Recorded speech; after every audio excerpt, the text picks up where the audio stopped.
অনন্য চাপাবাজ আবার আবার অ্যাটাকের শিকার হবেন অনন্য মামুন। দরদের টিজার কিন্তু দরদের টিজার বলছি, দরদ সিনেমাটাই কিন্তু ওভারঅল আবারও পিছিয়ে যাচ্ছে সম্ভবত।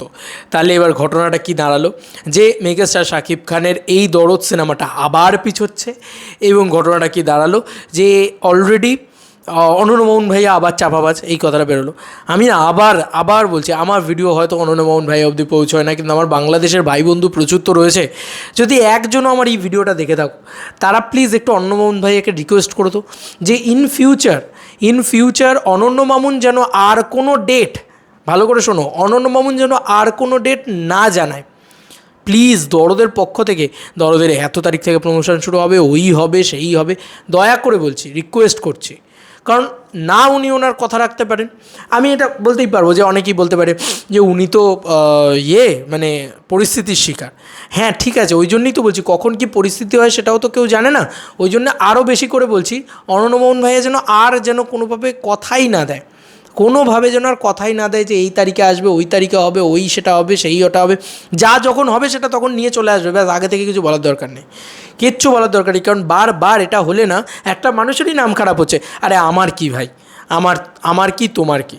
আমি চাই না যে অনন্য মামুন একটা মানুষ, আমি যদি একটা মানুষ হিসেবে আর একটা মানুষের ভালো চাই, সেখান থেকেই বলছি, একটা মানুষের নাম খারাপ হোক চাই না। তাই বারবার কেন এই জিনিসটা বলবেন উনি? বলারই তো কিন্তু কোনো দরকার নেই। 29 তারিখ থেকে আগস্ট মাসের প্রমোশন শুরু, ইন্ডিয়ার প্রমোশন। এখন আরজিকর ঘটনার জন্য সেই প্রমোশন হবে না বলছে। এবার বিষয় হচ্ছে, আমাদের আরজিকর কাণ্ডের জন্য কি পিছিয়ে রয়েছে? কারুর কি জীবনযাপন পিছিয়ে রয়েছে? কারুর কি কিছু পিছিয়ে রয়েছে? যদি আরজিকর ঘটনার জন্য বলি, কেউ চাকরি যাচ্ছেন না, কেউ বিজনেস করছেন না, সবাই তো সব কিছু করছেন, তাহলে আমি কেন পিছিয়ে নেব?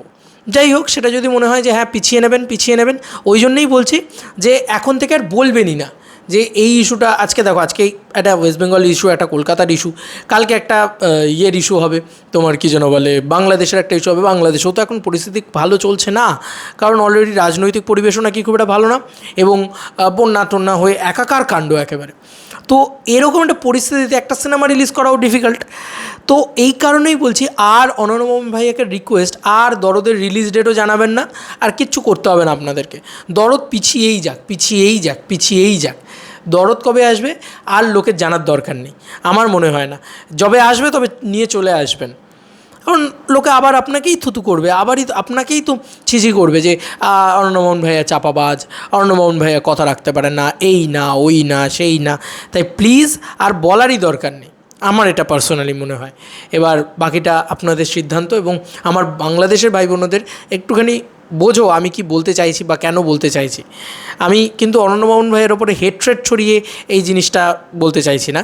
আমি শুধু এটাই বলতে চাইছি যে অনন্য মামুন ভাইয়া কিন্তু এবার একটু বন্ধ হয়ে যায়, মুখটা বন্ধ করে রাখুক, এরকম কিছু বলার দরকার নেই, সোশ্যাল মিডিয়া বন্ধ করে রাখুক, যেদিন যেটা করবে সেদিন সেটা নিয়ে চলে আসুক। আর যদি কিছু মনে হয় যে হ্যাঁ ট্রেলার আনতে হবে বা কিছু আনতে হবে বা কিছু করতে হবে, তাহলে সেইটার ক্লিপ সেটা আগের দিন জানিয়ে দিক, পরের দিন সকালবেলা নিয়ে চলে আসুক, ব্যাস, দ্যাটস ইট। আর কিছু করতে হবে না, আমার এটা পার্সোনালি মনে হয়। কারণ আলটিমেটলি দরদ প্রজেক্টটাকে নিয়ে কারুর এক্সাইটমেন্ট এবার আস্তে আস্তে লোকের হাইপও কমে যাচ্ছে, এও কমে যাচ্ছে, আর লোকের আর ওই জায়গাটা, এবং তার সঙ্গে সঙ্গে সবথেকে বড় কথা কী জানো, ওনাকে সবাই খারাপ বলছে, এটা আমার ভালো লাগছে না একজন মানুষ হিসেবে। তোমাদের আর কি মতামত এন্টার ভিডিওটাকে নিয়ে জানিও কমেন্ট সেকশনে। চলো বন্ধুরা, নতুন কোনো ভিডিওতে দেখা হবে, বাই।